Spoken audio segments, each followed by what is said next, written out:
जय हिंद। आप में से बहुत से लड़कों ने कमेंट कर करके ये बात पूछा कि सर टूर ऑफ ड्यूटी को अच्छे से समझा दीजिए। तो चलिए समझते हैं हम लोग टूर ऑफ ड्यूटी के बारे में। तो समझते हैं हम लोग टूर ऑफ ड्यूटी के बारे में डिटेल से। आप अगर ध्यान से समझेंगे तो आर्मी में जाने के कई रास्ते हैं। इंडिया में अगर देखिएगा तो ये 3 रास्ते हैं। अभी इंडिया में एक दौर है परमानेंट कमीशन।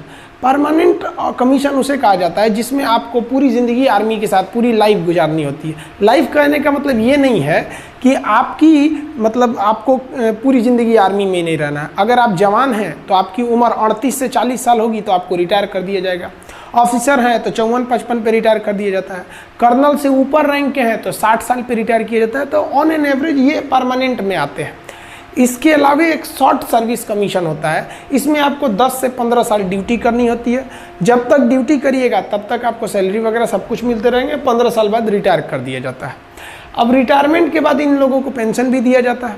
अब आर्मी जो नया प्लान कर रही है वो टूर ऑफ ड्यूटी ये 3 साल के लिए होगा। अभी इस पर कोई ऑफिशियल बात नहीं हुई है कि इसका स्ट्रक्चर कैसा रहेगा, लेकिन हमारे जो CDS हैं, chief of defence staff Bipin Rawat, उन्होंने इस ओर इशारा किया था कि टूर ऑफ ड्यूटी का प्लान चल रहा है। तो ये 3 साल के लिए आर्मी में आना होगा। अभी हम इस पर डिटेल से चर्चा करेंगे। पढ़ाने के लिए इसमें VIP लोग को शामिल कर दिया जाता है।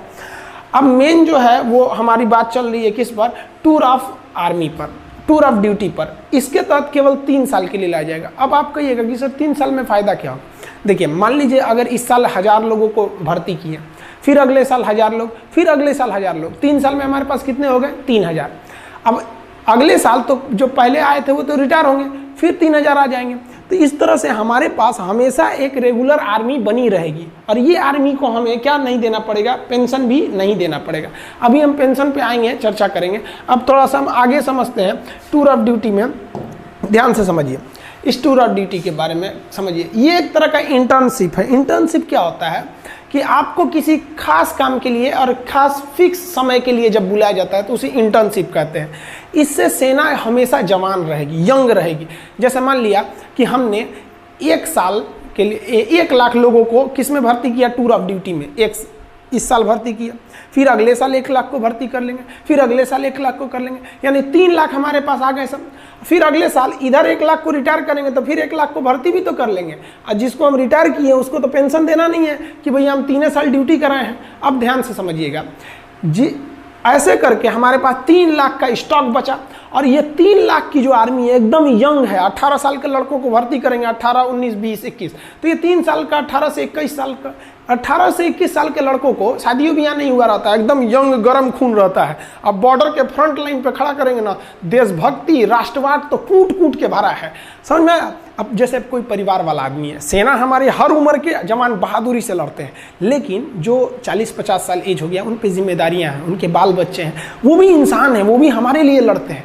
तो एक उनके ऊपर जिम्मेदारी है। एक जो नया नया छोड़ा जाता है, इसमें कोई जिम्मेदारी नहीं, ना आगे नाथ ना पीछे पगा, गोली चलाया रे तुम हम पे, एगो चलाएगा हमसे चुरा बम मार देंगे यहाँ पे।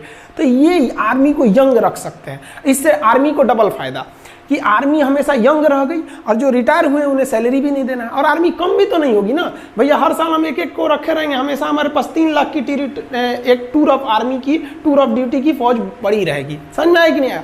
अब आप कहिएगा कि सर वो जो 3 साल बाद रिटायर कर देंगे और उसको पेंशन भी नहीं देंगे तो लड़का कहाँ जाएगा। तो देखिए भैया, इसमें सेना विचार कर रही है कि हम इस तरह से एंट्री कराएंगे कि जैसे कोई लड़का ग्रेजुएट हो गया है, तब आओ भैया 3 साल ड्यूटी करो और जाओ। और सरकार एक नियम बना देगी कि कोई भी SSC, रेलवे, बैंक वगैरह वो इन लड़कों को आरक्षण दे जो आर्मी की ट्रेनिंग कर ली है। क्यों?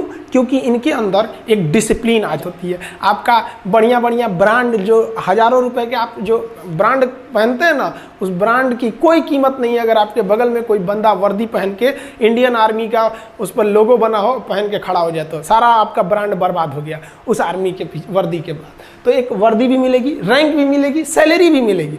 क्या नहीं मिलेगा? तो भैया पेंशन नहीं मिलेगी। सारा बवाल तो पेंशनें कम करने के लिए हो रहा है, समझ में आया कि नहीं। तो पेंशन नहीं मिलेगा आपको।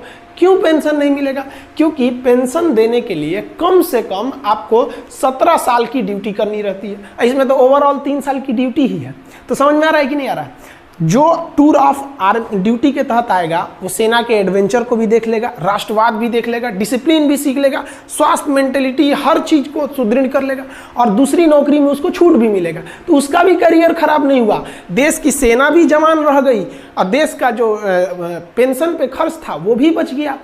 आर्मी का जनता से जुड़ाव भी हमेशा रेगुलर बना रहेगा 3 साल पे। अब जैसे क्या होता है कि एक आर्मी गया वो 40 साल ड्यूटी पे रहेगा, तो भैया 40 साल तक आप उसके जगह पे दूसरा भर्ती नहीं ना करेंगे। टूर ऑफ ड्यूटी का है और कौन सा जवान हमारा मतलब परमानेंट है, तो सब का सब क्या रहेगा, एकदम सेम रहेगा। आप समझ में आ गया आप लोग को कि ये टूर ऑफ ड्यूटी मेनली किसके लिए किया जा रहा है कि भैया हम अपने पेंशन पे हो रहे खर्च को कंट्रोल कर सके और अपनी सेना को मॉडर्न टेक्नोलॉजी दे सके। जैसे हमारे सैनिकों का बैलिस्टिक हेलमेट नहीं रहता है, इंफ्रारेड रिकॉग्नाइजर नहीं रहता है, अभी भी हम लोग इंसास राइफल लेके चल रहे हैं लोग, तो ये सब चीज़ें। आर्मी की जो बूट होती है वो काफ़ी हैवी होती है, वजन में बहुत भारी होता है। अभी कई ऐसे बूट आ गए हैं आर्मी के पास, जैसे अमेरिकन सोल्जर का दिखेगा तो बूट बहुत मजबूत रहता है जूता, और भारी नहीं रहता है। हमारे सैनिकों का बूट मजबूत है लेकिन भारी है, तो भैया उसके लिए क्या चाहिए, पैसे चाहिए। तो हम लोग का आधा पैसा तो सैलरी पेंशन पे ख़त्म कर दे रहे हैं। तो आई होप आप समझ गए होंगे टूर ऑफ आर्मी का।